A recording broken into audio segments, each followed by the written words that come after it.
A very good morning. New TV news analysis assuming tabi punam po han bamakta da dong hospiali metong bramna punong putaram nok shibul ne ni kokno na kurumjari ngasi ko gi tongan benfal da fong ba pauchi singi marui ba headline sing khanani na bada saruk ya biri bisi ko gi oza S.BUBHOL all manipur columnist union gi general secretary han bamakta da ojabu New TV gi studio taram nok shari khoi ngasi gi khanani ne basi haudrangai gi mangoina na ngasi gi phal phong ba tongan ba pauche singi maroi ba headline sing amtang miam da pathok tuna thamjabagi khutong cha ba du logjagi oja huyen pauda lengak na December phau da IDP sing hanjil handraba masung athuba matam da national highway da free movement tawhandraba di akan ba kongjing pareng changsilakadauri isagi ramdam da mama mapa leitaba macha masung minai gi maong da hingle TH Ramani Sanga Express da Mahausa pibam da hanjin nabagi matang da kananine kre handok na batay warisa na batay expert sing lanjena riba angang lising kun ga mangarom awaba chayfun ng li commission pungna famda government ki thausil na taicha dabana manipur gi bamboo industry charam metkhai duna thambi baga chap manare ibudau thangjingi Laifam Lenda Yungshiliba Christian Cross Lokthok Hanaba Governor da Amuk Hanna Takshin Kre Sana Laipak da Tangdu Laitaba Purake Harabadi Ekhoi Wakalon Home Mathau Tai 𝐍𝐄𝐿 Maira Paibi Haudokiba Chahi Nifuga Manga Subagi Tauram Pangthokre MLA Homphuna Punchinduna State Asida Amutang Kalamu Haidana Ekhoi Imara Manina Thamlai Hai basing si khoi gi tongan ba imphal da phong ba pauchi singi marui ba headline ngang tani makha chatha boi nai oja bubol da oja masi gi khoi huyan lan pau da yaur ba lengang na December pau da IDP sing hanjil handraba masung athuba matam da national highway da free movement da hondraba di akan ba khongjing pareng jangsilakadauri hai ba khoi gi yam chaun headline oina kari oja अखोगी हानगी chief secretary ने थमंबगी वारोलगी मतु इनसु December फावदा तांका कहूम थोकना IDP सिंग मसा मसागी मेमदा हंजिल हनगनी हाबने दुमकपु मसिदा IDP सिंग ने थमलकलिबसी हाइदोखिबा वा ngakpa ngamdabasigi mayokta akanba khongjang tongan ba khongjang kya changsingani habane dumakpu oja hairiba khoigi president rule gi lengak si leiringai gi marakta khoigi hairiba IDP sing sina khongjang kya changsil e haina khallaga su hai PR gi lengak sina ajuk leiba phibam sida ekhoi IDP sing si masa gi mem da changhan bangam gadra ngamloidra habagi wafam sima yam cha wahang ni duga haukiba khoi tang taraga manga da torbung da hanchin graba matung nongan ba tang taraga taruk ta dumak nomai maru chani chahum kapaki bom taruk taret kaptharaki sigi phibam sida oja makoina IDP sing na tongan ba khongjang changchilak kadauri free movement su palli oja gi mot kari kamaini yembe yailma kanoni khwaidigi maru oiba news singi kanoni headline haiba tare ko duga masi chahi losilakpagi asida pakoi ngasi notice window gi news analysis tabiri ba meng tabiri ba khudimokbu hangda kononjari yaiba paujin pijari aloina ngasi HEEYAI namina pukhalakli ba IDP singi olba demand pi da ba aduga masi pipam thokpa pidraga di hena kong changingani haiba wafam ching phongdok pasi yamna serious oina koi logam thoe masidi da kone discrimination gi aso wafam ma koi hujik thoabani mani democracy chatpa laibak asida democratic right mayam singa da pi da suspend towa dugulam da mama lai haragadi madu manipur ni haina aikoina madu define fazana adum akoi toba yarabani hojingmak yailema koina aina lambi da notice window gi news analysis ki lapon matamda ingrab lechin marak sida IDP sing di kendan adegi makoina saba aga this was na singwa ari photo phi apaba mam ilaga po yon ba hore aduna khamai ko adum ai kang nangabani na khar lepamdre mai tawduna ngasai kya wana ingrab marak sida makoi thoga kano posai dhuk akoi kendan kagi mayam akoi yolaga haina haugrabani ayuktagi ko si gi ai lambi da nati mafung kodimagi corner kodimagte masi urabani imung da changbani aduna madugi masa masujing asa lairiba kholiba mayam loi mangabani maintain gi aduga kanu wakhan gi laina adagi thori yan siba adagi kanu suicide tauba even ta proxo gi kanu cases pawdo tholakna masigi awa mayam ma koi thengdarabani aduna masigi phim asi akoi gi una usna da sabagi pot ama laksalakpa aduga sigi mayam si yankanda akoi se yam oppress akoi gi kanu region hai batare within the Indian territory da labor posak amani have say masi am sengabani amu oire koi pai puna ko sinara mase hingi have kunai di hingi have duni maramdi Israel oiro kanu ki nasina nai khaira ga ju at the 60,000 and hathok pigra bogda moi hingda ya di have the ngasi hingdana middle east ki power oiro lady ko aduga the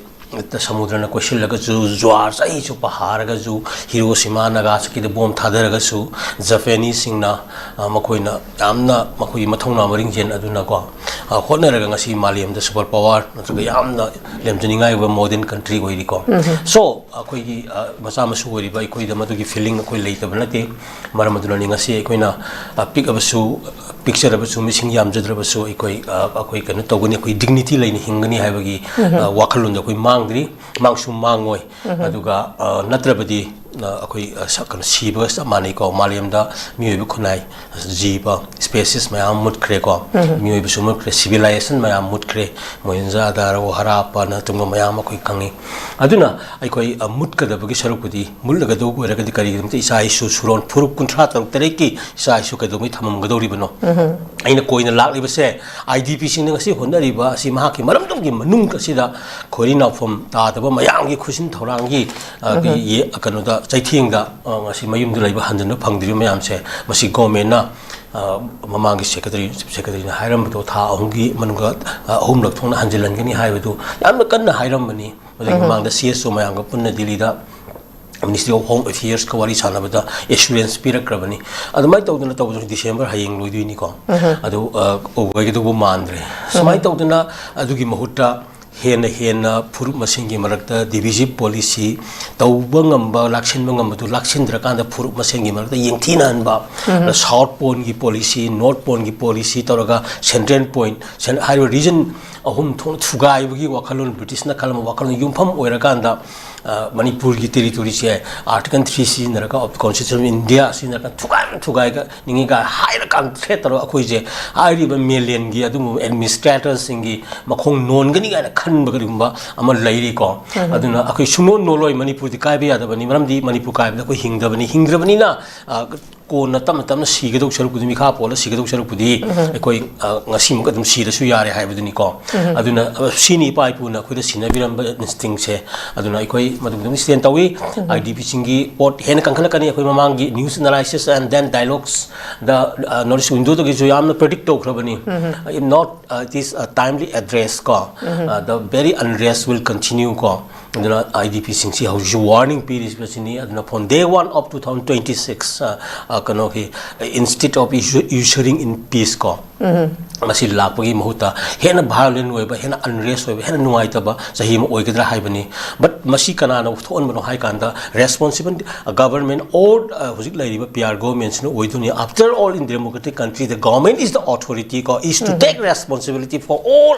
kinds of say even welfare or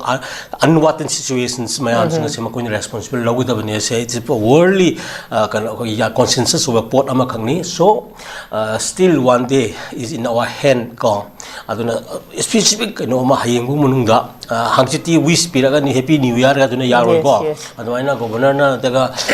ki karmatri mandol na sakari mahana boiramba MLA ni auno sahi gi ai paujin piraga idu adugi mahutta hena tanaraga 2026 ki something ngasi soigre ngasi ngamdre na khallagadi within a month or something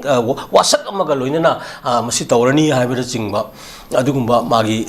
commitment nga khidrabado amuk hanna mana review torakana miyam da ama thajaba ma thamgadabani pigadabani adu oiba taragadi khajik haidi anyway miyoi bai se soidaba ngamdi haibadongna akhagi hayengu mungdang ngamdrabasu January thaung tawni haibani chingba February thaung tawni haibani chingba adugumba mayam to yamna specific oina yamna committed oina phongdoklabadi so adu khara laigani haibase masima Thamge aduna IDP until unless the issues of IDPs are addressed properly peace is not possible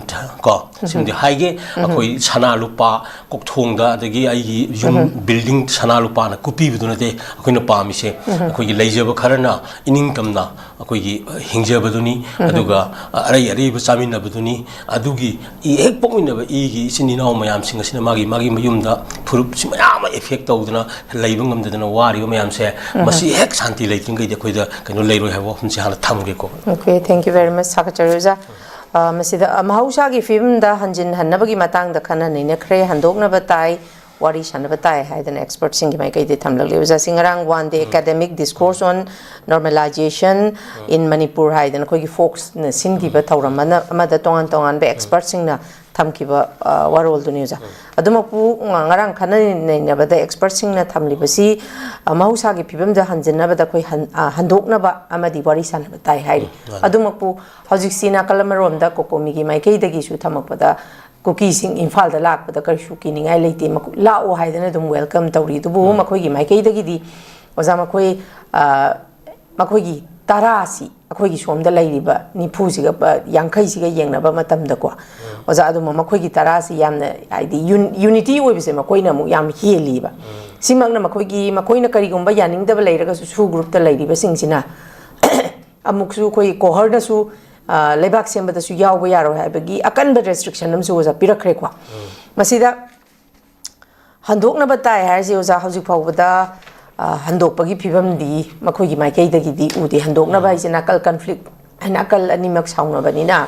nakal animak se handok na ga duini koi gi mai te gi side da gi dim handok pa duga koi komthok komjin je dumak thammi adugu makoi gi mai kai da gi di handok pa u de duga makoi na tali ba da bi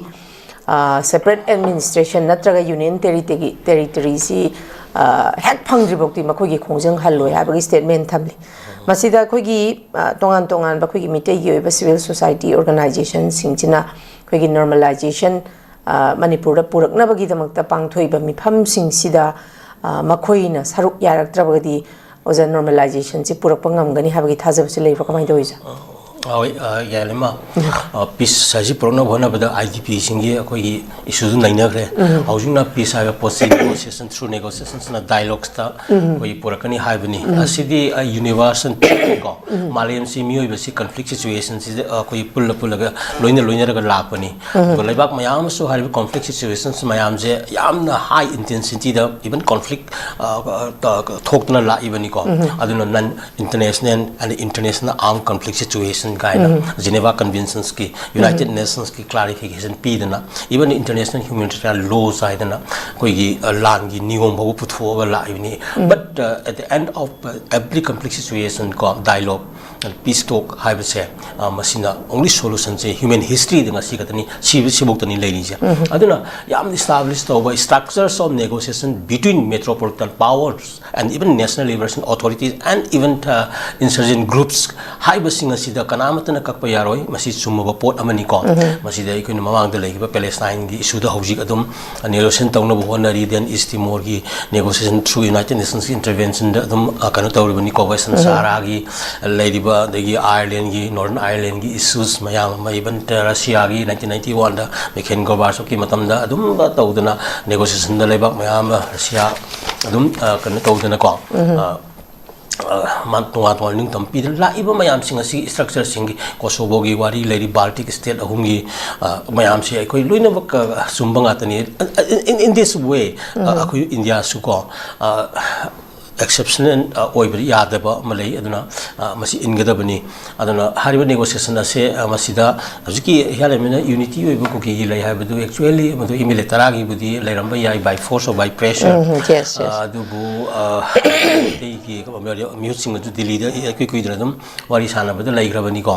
kiel kol ga tawba genocide din keno simogi diam sanai loi matakta ko ki sin gi layriba han layriba group mayam gi magi sub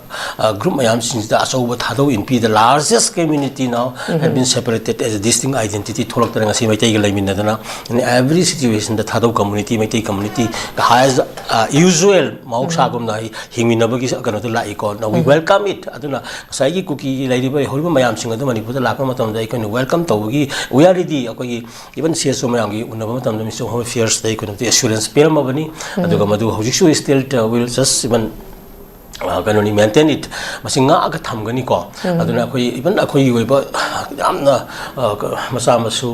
setna ba khaina bagi asok apan gi soinai bagi ama angang mahirui leitabagi akoi da yamda hoji nungai taba mayam akoi phauri bani aduna phaujera basu akoi na for the sake of the Manipur futurology or bright futurology of Manipur puru kutra ta tare ni palai minari ski Manipur ya apun ba magi damakta akoi hoji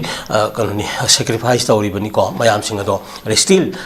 we open the door ko koi thong se hangi adu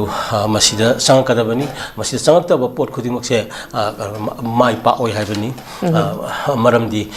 akoina khangi hojik se adum kan Manipur ki issue se kana sunate khori naufam tadaba haumin kamirak pannataba only 1951 gi bejar gi matung da maruina sangakhiba miyam sing adraga mitop sing aduna yum da kai nairaga sideida nayum sarabadegi tholok pangatani makoina aduguma proxy war amagi kanada thurakanda makoi gi oiba karigumba ama issue ma pukhana bo hona bani makoi phangoi khangi union territory kaidongoi da phangba yada pot amani kai bi yada ba madagi kai masit kai ba se oithokte ko aduna hariba phangdragasu makoi issues karada akoi ta termoin oiba se makoi di kaim khande maramdi makoi di e mari makoi oi masa masu gi oiba keno se akoi sida leite mapa pu moi mari su Manipur da leite maramatuna moi di ayo bi thakta ami gi mithingai oidana mi gi oiba keno de illaga moi di thabuk mayama tawrakana bani but haribi structural negotiation ta masi lakadabani pakhan khangedabani angang bi haurai ba kholiba mayam gi mahiroi kari gi lai future ji makhoisu yamna adum warangani tawbudi akhoi sidaida mitop haiba aduga indigenous group haiba mayam singa se masi yang clear oiba akhoi da sangi masi malem gi oina loina bak laigadabani aduna refugee law india gi hojik sign tawdriba tawra matungda tawrga magi detection and deportation gi process fazna tawdabani NRC gi issue singa laiba se ko masinga si de yawbra yawdabra ragi kanchi NRC before delimitation ga haiba se akhoi yam serious oina blawgi adu ba koi kanoni meitei sing ye marak das akoi chaubinism natraga fanaticism gi element kar yawro so miba khonani na ko ana broadly yenga matam da ikoina coexistence akoi thajaraga laibani aduna hojik su even meitei gi marak ta gi su kariguma pamdaba magi section sin thola aga su adum Malayam da Hitler tumgi ko dagi Nazi tumgi ko Saddam Hussein ngasi jimak Saddam Hussein jina kano da adum kano ni farsi tawgi ba numini ko terrorist ki mafam leite avani Malayam da maramaduna terrorism ki thabuk ta chathara badi violence ki thabuk chathara akati Malayam ki intervention aduga aikoi Manipur ki majority furu mayamna adum du paratam biraka ko streamline tawrakani sima khanga da bani adugi mahutta asina thoktringai da koi phajna yantana sabinara kan accommodate tawrakana even akoi khara leijage khosage na haibena singba khara bo request tawrakanda yamna phajna akoi census data se should be very clear na same data am khakte akoi thamgodam madugi mihut mayam do aduna akoi gi laingak sab kano oigedabani natrabadi hojiti population politics tawrakanda number of seats in the assembly kano da sanara kan yamna apang haiba tare sigumba missing of one panjala ka 2001 gi issue akoi thoktra ngasi kano ni maram chaduna akogi district kari ahumda section sector mapan daga henkal hiba mayam lagi dena ko adugi sempo kano train dune ba hojik sona kanda hariba hantak illaga toroka duise kano hapchal ok duise mayam je sigum mayam si yenga kanda ikona hariba singasi yari makai balance tawridabani wari saba tholakadabani aduga makogi leaders in responsibility lawgadabani oroidaba pot tawridabani ko hire kanta hojik negotiation wari sana ba hai basina only option ni adu yamna amakaka hayuge hiyai leima adu phajara hai ba wari sana si tasan minasi asum chumda handok hanjin tawna si aduga shanti prokna hona si hai ba de yadaba kangu ji kana karama nakan no hai ba yes adu yadaba nakan ji terrorist do natra ba adu violent tawri ba kangu adu natra ba adu control tawna ba India gi authority laitrabra hai ba wahang dunia ba adu gi authority do responsibility lawgada bani hai bani whether it may be PR government or the central government ko shanti da wari sana ji aduga achumbaran jengna si handok hanjin tawna si hai ba yadaba kangu du sum hingal thami ji kari gi no hai bani da anyway asi han thamge ko taga cheruza zasida mu lanjene ribangang lishing kun ga manga rom awa ba chaifu nangli hai dana commission for protection of child rights ki mai kai da ki thamai ja chinga madi tam ani makida hojik tongan ba angang lishing kun ga manga rom si koi IDPs wena lai rene ja masida makhoi gi phangpham thokpa hak right oja angang amana masagi yumda ningthina yamna haidi secure oina yam protection ama feel tawna laigada ba aduga lairiba magi lekai da magi environment dagi oja tamgada ba mayam ama laibasi oja hausi IDPs oi na lai hingbana maram orakanda oja makhoi gi punchi da karigumba jaga kharadi dum watlaga leiraga da bane boja masigi matang da ngasai gi commission for protection of child rights na pukhala ibasi gi matang da oja angang lishing kun ga mangarong gi laibaksi oja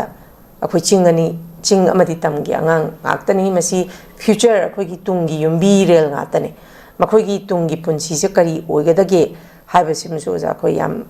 sathina mi painingai ni masi ojana hojik thambi baduaina khoi gi laibiri ba representative sing government of India na thuba matamda haidi mara leibasing khando e haraganda mara leibasing da pibam thokpa penalty pirakanda haidi white is white black is black abdo khandok narakanda normalcy purakpa yara phauba makoina divisive policy tawduna leire habasi ma ojam yamna khangli adumakpu yam maru oibadi maru oiriba mana angang lising kun ga manga gi marai baksi karamna lep kadage kari oi hogadage habasi masu achauba question amakak oiri oja si matang dadi kari kamaina oja ge okay yani masi maleng yu belu masi apu develop tori ba malem ji global village where ibasida chanari ba international law ko si then mama gi countries in national laws in mayam sing asida crime against women in the child masi yamna kanoni baru in the lower kan chanara pa angaktani ko aduna even international convention on discrimination against discrimination all forms of discrimination si koi pass on 1993 kano ga lai grabani yuni kano go ko even Geneva convention the protection of women in the child ki tongan provision yauraga si lai dio poni dena koi even constitution and protection as well as even the national human rights commission ga lai riba mayam singa sinana pi angangi adu tongan ba hari biji commission thambaga yengchalapta thangba kanoni 25000 guys ko manipuri population jik lai riba nearly more or less 30 lakhs ki kano sitadi yam 100 percentage amani ko aduna mi ama khakna terrorize to ngamba kadu makano amani aduna kumanga sina lana sakitara gadi shanti gi kano si yamna waga dori bani madu achauba ikoi the challenges ama oi kedori bani masi khangna ikoina report tori base maji yam senga ba pol ama kangni masi kano mi am si yeng kanda ikoina yam sokot palaiba am hoi taragadi madu gi authority concern na hari ba pot me am sing se thokna hona kada bani aluga khwadi gi faba masi gi kanati kitang kare hai tare magi kanasi measures gi kana kasi kari hai tare hai ta solution ji osai gi displace we gi position ji gi ekina kohon baduni sengna magi khorina phom taba adu khorina phom mayum mayam singa du original place singa du lehin basina yan han madu gi kokna bagi luwoi hai bani da aduna akoina adum ngasai gi haina badu nukti gi alpa sam piraga alpa kano pi sing mai sing kara pi rakanda sum hingan babudi koi haina jabi ji nga yo ka pokki di nga sa jaba labuk ta sujaraga lawlu o sa jaba hingon injang na pi thara ga injang na pi to hi sa jaba sim ngai ba si laiti hai bani da adu ti gi ai si sum tha ga kano sum hingi hai ba si da madu mi nati hai bi position am lai ba si ek koktri bogdi hai ba di masi kano ko hanna ba mayum lehan ba inkol lehan ba aduga yamna tangdu lai ta pun sirom da hinga kan da ngasai gi hairiba angang lising ko manga gi posi gi kena je lakadori bane aduna ngasai gi labuk ta lamhang da natraga school da college da natraga health center da natraga kari community hon da thamaga ngasai gi faja faja ba ahau ba sinda pijaraga su hariba angang sing asi kanu singat pe yaroi haba ko maram aduna masi thawoi na yeng sindri ba sine ba ini am nungai ti ba se india si am saure sakti am lai re kan hai bane ba maliyam gi kanu ga se sidai super power wore aduga yamna ina khum leba wore ni gaiso yamna dum high re bako chuma pangan kalen hari balai ba sida kaiso nai ta sigi issue jibo address ta wungam dire ko male prime minister ka koi raga leiri ni ma khangi bani issues mayam se ana si akoi na feel ta goda bani accordingly akoi proof sing na koi intelligence mayam sing asina masi khangna akoi naina ba khana ba ta goda bani akoi kanoni malem gi sana kanglon malem gi ni tini om ko si akoi gi mayap ta legen khande abin national gi kano jo laws in x ngi ma to like ju khangde to buddi hari ba law amasung ek tu gi wang la tor ko kuding makti koi siri pa bu lep kani haibani asida bu kari ira lege haibani law ngak si law kan to si haibasi sigi kano sidagi mayuk to koi ji laibadona akoi lohon ba haiba tare aduna lo ngak si yadadi akoi ji kamaina tawduna sida akoi kannani akoi na tawrise lo nga aga akoi lo hingjage haibani aduna hari ba masa masa gi original yimda hanjalan bi haibani angang mayam sing asi magi sahi tenure lai bani akoi expand nate but mogi growing up age haiba tare sida sibo gi manung da saga da thaka da sahi kun gi manung sahaudradi pana sara ju sahi ni phu da sa kana di hari bani magi hakchang gi part mayam gi organ mayam gi development gi magi nutrients magi requirements mayam to pi hogodo bani and then adu gi mata education na nga sai magi shape to hogodo ri bani adu social education and the formal education kunai lekai gi account masing gi si sana bi kari no ha to loina pi hogodo ri bani and then now formal education under NEP ko 2020 makhar pi hogodo ri ni sigi ya hogodo di one day now he will be away from the mainstream digi lakadori bani maram di information do mangon da pidori bi information mayam do yamna woiba matam gi sunu da piba yara ro ha mari situation duna anu lai school matam chana kadra ba dagi fazana pijadra ba aduga hanjan bam lebam kangra ba mayam singaru da kamaina education gi kano do yamna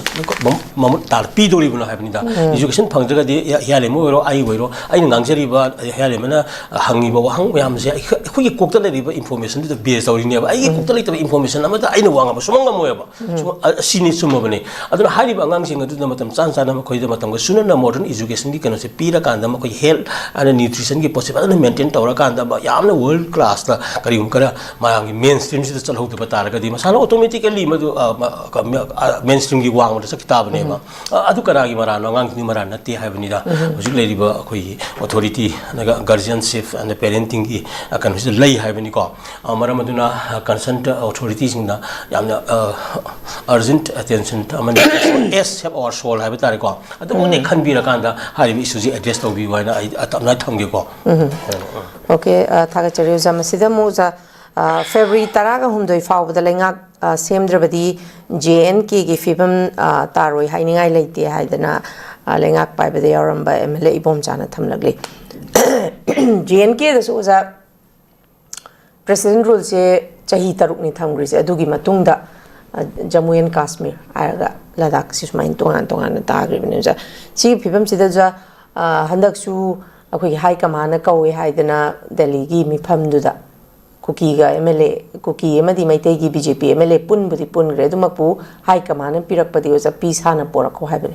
adumakpu jahi ani ga tha taret ni pan ji da peace porak pangam draga athuba matam ji da oja peace porakani habagi thajaba laibra aduga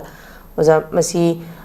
February gi lakadar 2026 ki February gi tang taraga ni thoide jahi ama pura phaga duini adu betaraga di oja lakadar February gi tang taraga humdoi phawgi manung sida popular government ama form tawgani habagi thajaba laibra natragana oja adum president rule se dum sangdok kani ha bagi chingna play ro kamai to isa masi miyeng ani de yeng ba yai center gi na yeng am ko do miyeng akoi na prediction to ma den akoi gi ba mute ni hari ba mayam sing asina yeng ba miyeng ama mayam sing asina yeng kan da center gi ti ga sai gi pot da dum khara kano chomba ya maram di akoi da kasu buffer gi kano magi international boundary amone thamba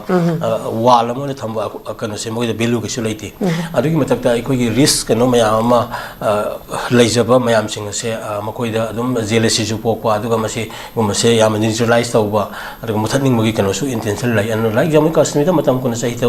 thama matung da sai ahum thongna khaido ga thugai ba article 370 ga scrap to ga lakhi ba pot mayam sing adu kano ni adu gi mong da lakpi ai ga habani akoi da di madu lei ba anate man jamu kasmi gi su hoji edum ihau lei di one day jamu kasmi will be united ko india pakistan na kan sai gi jamu kasmi masa gi hak lei jaba masa gi right to self determination gi kano lei jaba pot amani it had never been a part of either India or Pakistan history do but aduna United Nations na ka mai plebiscite to godom ni ga na directives ka pi na lei ba to gi da bai wani ngam na adu gi tam lakni in due course of time ko to come adamai to na lei ba si akoi study akoi gi India gi manung da lei chari ba manipur gumba lam amadadi ma gi yo po se yam na kano ni wang na lak ba hai ba tare like say form to we stay na te habani and 6th schedule to Amidan constitution ko adu no city organization eki makha ka tawra ka form to ba state na te manipur Nagaland Mizoram Arunachal Pradesh adagi lairiba mayam jing sidi Mizoram ga sidi form to bune ba 6th schedule ga tawra ka da Assam ni thuga ra ka da yam clear ne ba ko but Manipur di aikoina re-establish to we state ne ba aduna Indian constitution ki first schedule ga yauri dana Manipur the territory before the commencement of this constitution as if it were administered as sub-commissioner's province kind of higher kind of merger to among the state kanuni the territory and then even notice reorganized in 1971 the so jam seng even I quit say mapan gi lejari ba akoi gi high se kan hialema akoi si kan si akoi di Montevideo convention ga na mayam hainari ba the possibilities juri ga na hainari international law mayam je adana maintain tawra leibane ba akoi gi pose akoi gi magi definite population leijaba definite boundary leijaba adu international relations leijaba adu atop demand to group si history jam to leitabane ba adana akoi 1762 dagi akoi gi Anglo Manipuri akoi gi friendship treaty ga dam la ga mathang tam la in treaty jan ta bu lai krimni akoi gi 1930 jiri gi kari boundary ya pe treaty lai ni ga mi singa matam da ko samai to dana akoi gi international gi relations leitaba definite population definite territory leijaba Montevideo convention saina malem gi United Nations na hai riba colony ye matam da leramba keno mayam se country ma state ma hai basi Montevideo convention na piri ma kayat ma in gedong ni hai kuki kari legi sini da kamo ge country ni ga hairam ba kai mayam do sigum maning tho palam ba leibra moida kano history kari le ning tho kana kana pa last na thingong moi ni ga hajil pui kano le ne adi pap tare eba Anglo Kuki war ro kan khongjai lan do Anglo Kuki war ni ga hajil pumba so I don't know history mayam je history of memory dum hai tare 60 de gi maro to sanga lak pani aduna sigi mayam si yenga kan da leijari posaka se wasi agano 1949 taro 50 constitution makada mai la ini aduna sigi mayam sing sida aikoina ui maramaduna siguma mayam si yanga hialema aikoi gi oiba posak kano mayam si lengba ya de ko aduna sigi mayam si khanga da bani accordingly samai to dana authorities inda koi treat ta goda bani aduna koi Jammu Kashmir dun lobu yaroi sigi posak mayam si yenga kanda even yamna lubo poni habani da maleng yo intervention la kani malam di golwe village ni akoi gi su pukai kai ra ga ri sien do ga di aroi ba khongau da angta di kaurung mani sini Manipur akoi gi su maram di adun yam thi tawri da bani leimina ga dawni hingmina ga dawni se yadra ga di masana akoi hingningi ba hoji ka yale angta ka hai akoi na pami si di leba amada confederation natraga magi federation natraga union na magi phim da leiraga su magi federalism structure do maintain tawningi habani da mati ma sa ga ꯑꯗꯨꯒ ꯃꯅꯤꯄꯨꯔꯤ ꯃꯆꯥ ꯑꯃꯅ ꯀꯩꯗꯧꯉꯩ ꯚꯥꯔꯠꯀꯤ prime minister ꯑꯣꯏꯕꯒꯤ ꯃꯪꯒꯁꯤ ꯃꯪꯕ ꯌꯥꯕ꯭ꯔꯥ ꯍꯥꯏꯕꯅꯤ ꯍꯧꯖꯤꯛ ꯂꯩꯔꯤꯕ ꯐꯤꯕꯝꯁꯤꯗ ꯚꯥꯔꯠꯀꯤ ꯄ꯭ꯔꯁꯤꯗꯦꯟ ꯑꯁꯤ ꯑꯩꯈꯣꯏ ꯑꯃꯨꯛꯇ ꯑꯣꯏꯕ ꯐꯪꯈꯤꯗ꯭ꯔꯥ ꯍꯥꯏꯕ ꯚꯥꯔꯠꯀꯤ ꯆꯤꯐ ꯑꯣꯐ ꯗ ꯑꯥꯔꯃꯤ ꯁ꯭ꯇꯥꯐꯁꯤ ꯑꯣꯏ ꯁꯨꯛꯐꯪ ꯐꯪꯉꯣꯏꯗꯕ ꯐꯤꯕꯝꯁꯤꯗ ꯁꯨꯝ ꯍꯤꯡꯉꯒꯗꯤ ꯏꯄꯥ ꯏꯄꯨꯅ ꯆꯍꯤ ꯅꯤꯡꯊꯧ 63 ꯄꯥꯜꯂꯒ ꯑꯩꯈꯣꯏꯗ ꯁ꯭ꯇꯦꯠ ꯑꯃ ꯑꯣꯏꯅ ꯂꯩꯔꯝꯕ ꯑꯗꯒꯤ ꯏꯟꯇꯔꯅꯦꯁꯅꯦꯜ ꯄ꯭ꯔꯣꯇꯦꯛꯇꯔ ꯑꯣꯏꯅ ꯂꯩꯔꯝꯕ ꯁꯤꯒꯤ ꯃꯌꯥꯝꯗꯨꯗ ꯍꯤꯡꯉꯨꯕꯒꯤ ꯏꯆꯥ ꯏꯁꯨꯗ ꯁꯤꯗ ꯀꯔꯤ ꯀꯩꯅꯣ ꯂꯩꯒꯦ ꯁꯤꯅꯦꯕ ꯑꯗꯨꯅ ꯁꯤ ꯔꯤꯚ꯭ꯌꯨ ꯇꯧꯒꯗꯕꯅꯤ ꯏꯟꯗꯤꯌꯟ ꯀꯣꯟꯁꯇꯤꯇ꯭ꯌꯨꯁꯟ ꯁꯦꯝꯗ ꯌꯥꯕꯅꯤ ꯀꯣꯟꯁꯇꯤꯇ꯭ꯌꯨꯁꯟ ꯑꯁꯤ ꯀꯩꯅꯣꯅꯤ ꯂꯩꯕꯥꯛ ꯈꯨꯗꯤꯡꯃꯛ ꯑꯦꯃꯦꯟꯃꯦꯟ ꯇꯧꯔꯤꯅꯤ ꯍꯧꯖꯤꯛꯁꯨ ꯑꯥꯔꯇꯤꯀꯜ 3 ꯁꯦꯝꯗꯣꯛꯑꯣ ꯃꯅꯤꯄꯨꯔꯒꯤ ꯑꯣꯏꯕ ꯇꯦꯔꯤꯇꯣꯔꯤꯌꯦꯜ ꯏꯟꯇꯤꯒ꯭ꯔꯤꯇꯤꯁꯤ ꯁꯨꯡꯀꯥꯏ ꯀꯥꯏꯔꯣꯏꯅ ꯊꯝꯃꯣ ꯍꯌꯦꯡ ꯁꯥꯟꯇꯤꯗ ꯂꯥꯛꯄ ꯍꯧꯔꯅꯤ ꯑꯗꯨꯒꯤ ꯑꯦꯒꯦꯟꯁꯇ ꯂꯩꯕꯈꯩ ꯑꯗꯨ ꯗꯤꯜ ꯇꯧꯔꯣ ꯁꯤ ꯀꯌꯥꯝ ꯂꯨꯕ ꯄꯣꯠꯅꯣ anyway ꯁꯤ ꯌꯦꯡꯉꯀꯥꯟꯗ just please understand Manipur ꯀꯣ ꯑꯗꯨꯅ ꯑꯩꯈꯣꯏꯗ ꯀꯔꯤꯒꯨꯝꯕ ꯁꯤꯡꯅꯕ ꯈꯨꯗꯤꯡꯃꯛ ꯑꯩꯈꯣꯏ ꯃꯥꯌꯣꯛꯅꯒꯅꯤ no power can break Manipur of not less than 36 communities ko living together si ekoi sustain tawgani maramdi si leitaba ko hingoi aduna adu formula do ko panjan budo akoi punamna resist torkani sini. Okay, thank you very much. Ozangarang ji ko gi mera pai bi gi saphong ki ba chahi nipum ga manga suba gi kumon si pangthoi ozama si de lak chaningi di hawjik si miyam na sum haina ba da khoi gi lairi ba matam dugi khoi gi nupilan ahan ba nupilan ani suba nupilan oza manipur gi any hiram thodok wa thok khuding makta nupi ne yaw da ba si khoi kashu yaw de makhoi na dum mangjin tharaga lakhe ba ngak tane ayamba ko oza dum mak po hawjik si miyam na sum haina ba da khoi gi lairi ba imam maira pai bi singsu yamna politicize tawbagi mami makha he tasale habise ngarang makti ni phuga manga subagi keno di pangthui boza khoi gi MLA magi mayumda nungai tabagi kari gumba ma chatpa matamda imam maira pai bi kharan chatlaga MLA do nga aga leram basu amuk masing sokpa yaroi khallaga leram basisu imam maira pai bi kangbu kharana dum khallaga masigi wari jam tuina tasala boza sigi matangda matamdugi habdi ima singda leiba spirit tuga hajiki leiba nauna saphong leiba mayam sigi spirit siga dedication siga adwa sumaina politicize tawba ngam silebsi uzamasi kari kamain tawba jano kamain tawdana politicize tawba ngam kibano habsigi matangja oza si tentak na thabi sene ma mara paibi khunai sigi di vanguard of Manipuri Kunai Tare Manipur Kunai Chibu Kalaga Puthara even Assam Rifles Kangladi Hongko Hungary Akoida Soba Lega Napi Iho Hibatari Imagi Rolo Aduna I can Kayam Luna Mera Pai Bisi Logi Habamatamda Akui Bakao or Basu Mera Pai Bibu or the Imagi Minton. Yes, yes. Aduna Manipuri Mamawi Bising Hive in Mera Pai Bisa Aduna Adu think Belu Leva Pony. Now Mera Pai has become an institution. Mera Pai institution must lower money. I couldn't sit with the Kari Totang. I have the Mera Pai made 3 days lower port of the Masim. No time I take you at I Laura Mo. Puru contract of Tarimak upon Manipuri Magi Damata Lauri Bani. Aduna Mera Pai objective take precisely Haimatamda. Miot Mine later, Mika Tadaba, Manaba Kunai Magidam Havene. Even Mera Pai Vigi,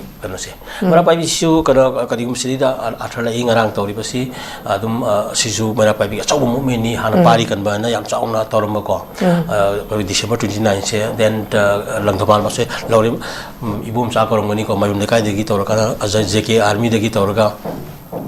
Also in Toraka Kanhibagi and Pasaba, Yehomaniko.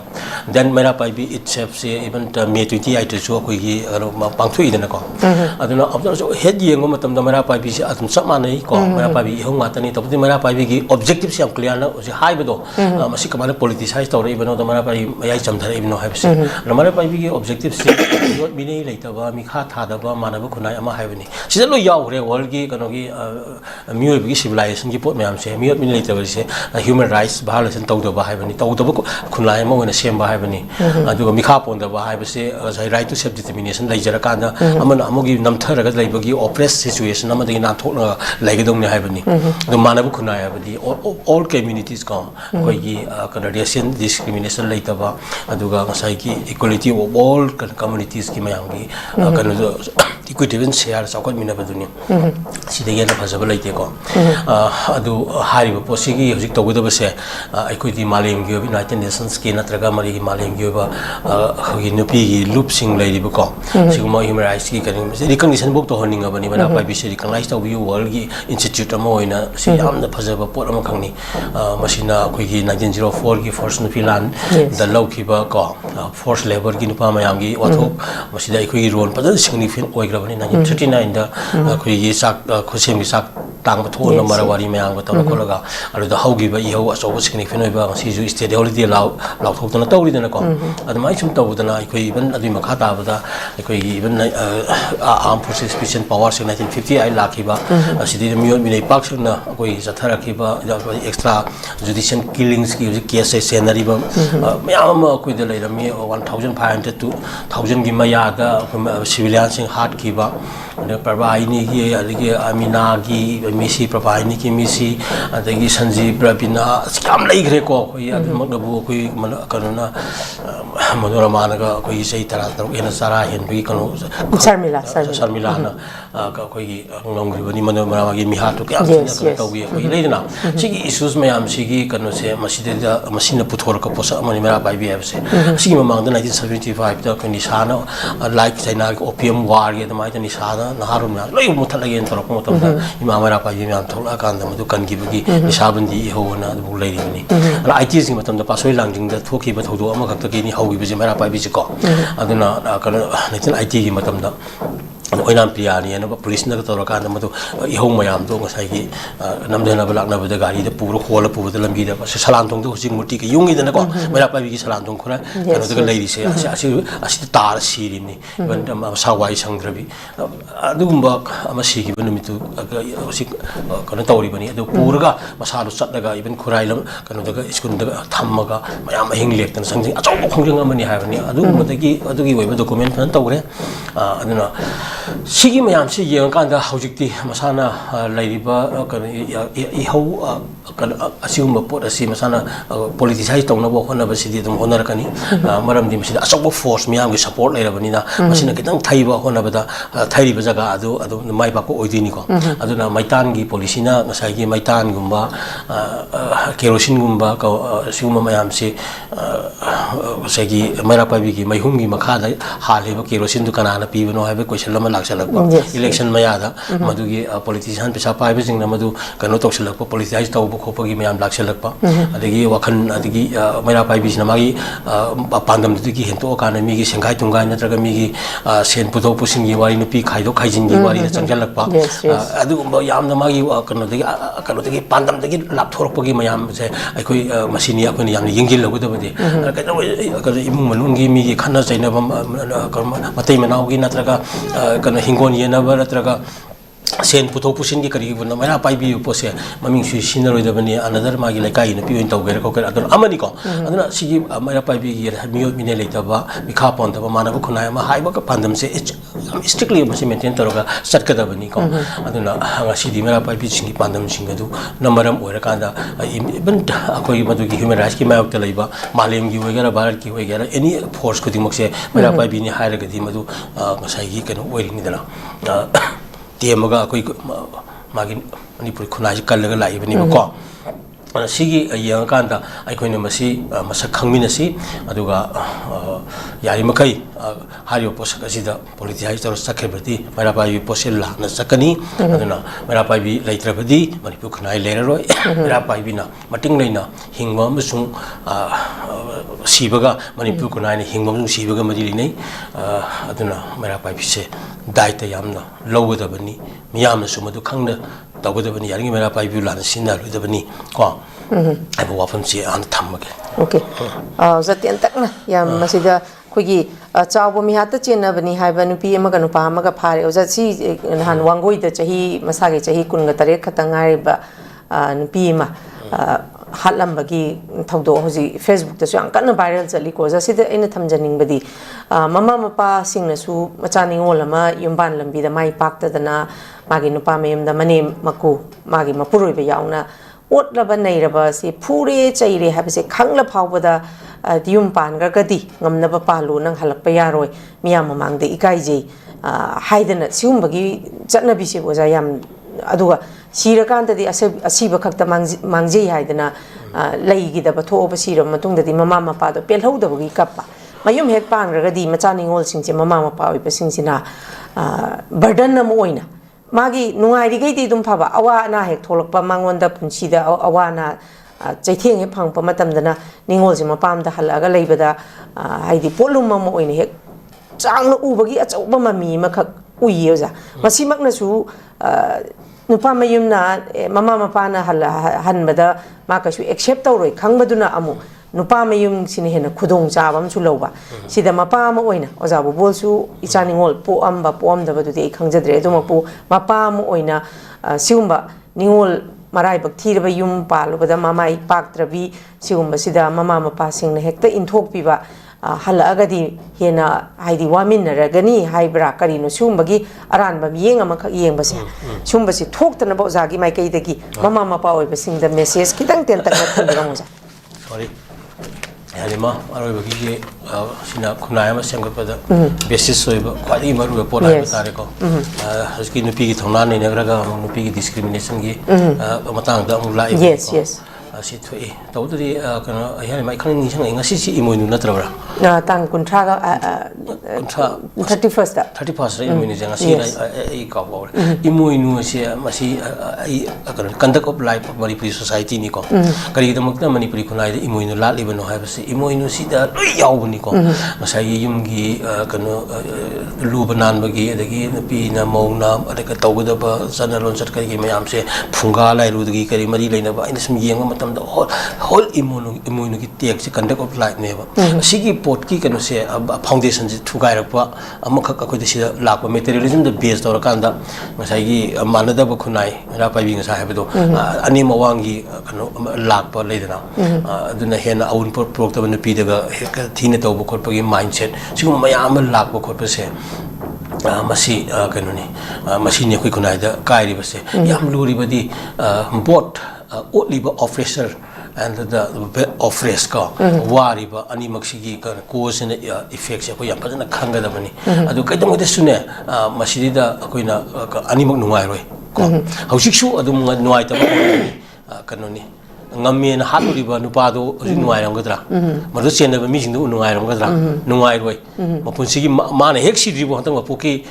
ka mai nupi hat pana traga mai kanu hat pagi kanu titan phangdor ni in the meantime jail ijat ai punsi da ai life tang kanu pok punsi sida kanu myam du kanu ko ijat myam du mang ki baji so ko ori da bani ko adu na tana kanu ni human rights violation gi kanu tholai bani then so na kanda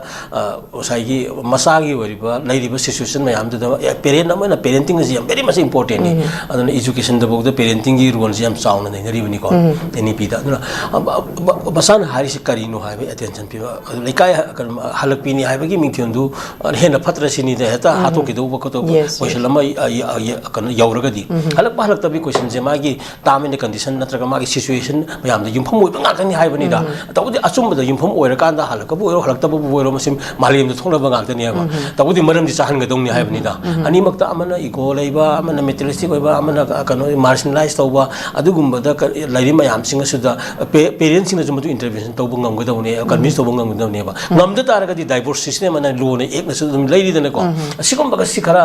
parent ki kano su kara khanga da bani ko aduga after all loina bak akogi problem mayam se magi sabchaba lalu bujing na cherak phangba aduga gyanta jahogdaba ehogdaba matam gi tahogdaba mayamna magi su sinta pu ba habse masi masana tabani aduna hari mayam se yeng kanda now the parents ko masi are to be very conscious about their position in the society koji sakolaba khunai ma da ai hai taraga di parenting gi standard se masi katang wanga da bani akoina isa isu da natrana puntai taction ba yade ko akoi gi mentality gi makha polaga pui isa isu se masi soidana lakani aduna after all idi angang no bi horok liba mayam singa sigi pot mayam se sum kan to boi mahut parent mayam singi awareness manim po ji karino di mamong no pi ji karino midagi roles karino angam bata mating pangsin har ka da nungai na santi wina sabin thamin na hingmin na posak ado ꯑꯗꯨꯒꯤ ꯐꯦꯕ꯭ꯔꯤꯀꯦꯁꯟꯗꯣ ꯐꯖꯅ maintain ꯇꯧꯒꯗꯕꯅꯤ ꯍꯥꯏꯕꯅꯤ ꯀꯔꯤꯕꯨ ꯀꯥꯟꯅꯗꯣꯏꯅꯣ ꯆꯍꯤ 100 ꯐꯥꯅ ꯍꯤꯡꯗꯕ ꯆꯍꯤ 60ꯒꯤ ꯃꯊꯛ ꯁꯨꯈꯤꯕꯗꯒꯤꯗꯤ ꯃꯁꯥꯗ ꯀꯥꯟꯅꯗ꯭ꯔꯕ ꯅꯤꯡꯍꯟꯅꯕ ꯃꯌꯥꯝꯅ ꯂꯥꯛꯀꯗꯧꯔꯤꯕꯗꯨꯗ ꯁꯅꯥꯅ ꯌꯣꯝꯃ ꯀꯩꯗꯧꯗꯣꯏꯅꯣ ꯃꯥꯂꯦꯝꯒꯤ ꯀꯩꯅꯣ ꯃꯌꯥꯝꯁꯤ ꯏꯅꯥꯛ ꯈꯨꯟꯕ ꯃꯌꯥꯝꯁꯤ ꯂꯣꯏꯅꯃꯛ ꯑꯩꯈꯣꯏꯒꯤ ꯁꯅꯥ ꯂꯨꯄꯥ ꯃꯥꯒꯤ ꯂꯟ ꯊꯨꯝ ꯃꯌꯥꯝ ꯄꯨꯔ ꯆꯠꯄ꯭ꯔꯕ ꯁꯤ ꯌꯦꯡꯉꯀꯥꯟꯗ ꯃꯇꯩ ꯈꯔ ꯁꯥꯟꯇꯤ ꯑꯣꯏꯅ ꯂꯩꯅꯕꯗꯨ ꯍꯣꯠꯅꯒꯗꯕꯅꯤ ꯑꯗꯨꯅ ꯄꯦꯔꯦꯟꯁ ꯃꯌꯥꯝꯁꯤꯡꯁꯤꯅ ꯐꯔꯕꯗꯤ ꯁꯣꯏꯗꯅ ꯐꯒꯅꯤ ꯍꯥꯏꯕ ꯋꯥꯐꯝꯁꯤ ꯊꯝꯒꯦ as ꯏꯃꯣꯏ ꯏꯅꯨꯒꯤ ꯄ꯭ꯔꯤꯟꯁꯤꯄꯜ ꯀꯣ ꯏꯃꯥ ꯏꯃꯣꯏꯅꯨꯒꯤ ꯄ꯭ꯔꯤꯟꯁꯤꯄꯜꯁꯦ ꯃꯁꯤ ꯍꯟꯗꯛꯀꯤ ꯏꯃꯣꯏꯅꯨ ꯂꯥꯛꯄꯁꯤꯗ ꯌꯥꯏꯐ ꯄꯥꯎꯖꯦꯜ ꯄꯤꯖꯕꯒ ꯂꯣꯏꯅꯅ ꯏꯃꯥ ꯏꯃꯣꯏꯅꯨꯒꯤ ꯑꯣꯏꯕ ꯀꯟꯗꯛ ꯑꯣꯐ ꯂꯥꯏꯐ ꯃꯥꯒꯤ ꯄꯨꯟꯁꯤꯔꯣꯟ ꯃꯥꯒꯤ ꯑꯣꯏꯕ ꯇꯤꯆꯤꯡ ꯃꯌꯥꯝꯁꯦ ꯑꯃꯨꯛꯇꯪ ꯃꯅꯤꯄꯨꯔꯒꯤ ꯃꯤꯌꯥꯝꯅ ꯑꯩꯈꯣꯏꯒꯤ ꯅꯩꯅꯃꯤꯟꯅꯁꯤ ꯑꯗꯨꯒ ꯑꯗꯨꯒꯤ ꯐꯥꯎꯟꯗꯦꯁꯟꯗ ꯑꯩꯈꯣꯏ ꯊꯣꯟꯁꯤ ꯀꯩꯅꯣꯁꯦ ꯈꯨꯟꯅꯥꯏꯁꯦ ꯑꯃꯨꯛꯇꯪ ꯁꯦꯝꯒꯠꯁꯤ ꯍꯥꯏꯕꯁꯦ ꯃꯁꯤ ꯑꯩ ꯅꯣꯔꯠ ꯏꯁ ꯋꯤꯟꯗꯣꯒꯤ ꯈꯨꯠꯊꯥꯡꯗ ꯃꯤꯌꯥꯝꯗ ꯄꯥꯎꯖꯦꯜ ꯑꯣꯏꯅ ꯊꯝꯖꯒꯦꯀꯣ ꯑꯗꯨꯒ ꯁꯣꯂꯨꯁꯟ ꯂꯥꯛꯀꯅꯤ ꯏꯃꯥ ꯏꯃꯣꯏꯅꯨꯒꯤ ꯀꯩꯅꯣꯁꯦ ꯈꯪꯉꯀꯥꯟꯗ ꯃꯃꯥ ꯑꯣꯏꯕꯒꯤ ꯃꯅꯦꯝꯄꯣꯛ ꯑꯣꯏꯕꯒꯤ ꯃꯧ ꯑꯣꯏꯕꯒꯤ ꯄꯣꯠ ꯃꯌꯥꯝꯁꯤꯡ ꯑꯁꯦ ꯃꯁꯤꯒꯤ ꯐꯥꯎꯟꯗꯦꯁꯟ ꯑꯃ ꯐꯖꯅ ꯀꯩꯅꯣ ꯔꯤꯖꯨꯅꯦꯠ ꯇꯧꯁꯤ ꯔꯤꯚꯥꯏꯚ ꯇꯧꯁꯤ ꯍꯥꯏꯕꯗꯨꯅꯤ ꯑꯩ ꯊꯝꯅꯤꯡꯉꯤꯁꯤꯀꯣ Okay, thank you very much. Sakachari Oza, koi mamal yamlaba matam khara khachitang kaithokpiduna masigi koi gi analysis asida ozana saru yabi yogi damta hanna notice with nugo mai kai digi oza bu thagat pa phongdokchari loina na miyeng tabiri bu khwai punam koi mafam dagi ngasigi oinadi masigi koi gi pauche sing nei na basigi matang asida koi tension jaba lusin jaba ge yabadu miyam dagi lawjage pinabirsi. Have a good day. Admission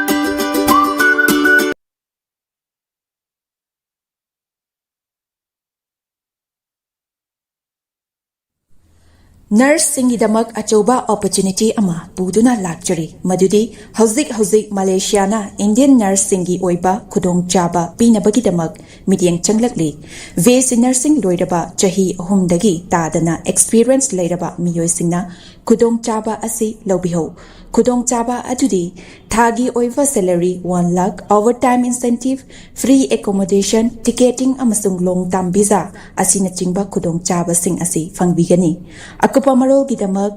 makada pizariba 7005273217 natraga 7005063196 ta contact tobiro natraga aikhogi office Northeast Window TV building hata New Chekon Road ta lengsin birau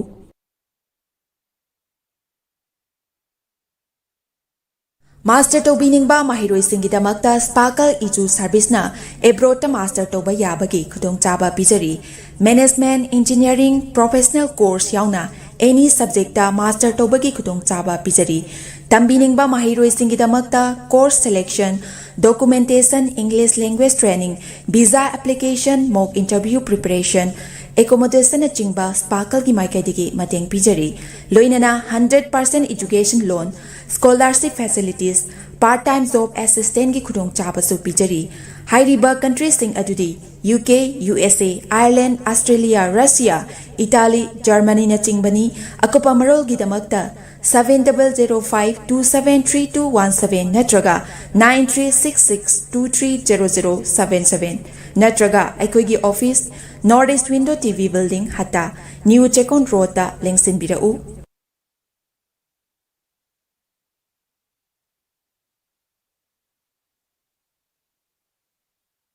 Hakchang phana thamge hairabadi iramda masimakta laiba khwaidagi pharaba hospital singi manungda ama oiriba Babina Hospital leijari mafam asida thajaba yaraba amadi sel yamna changdana specialty kun henbada ana layeng bagi khudong chaba pizai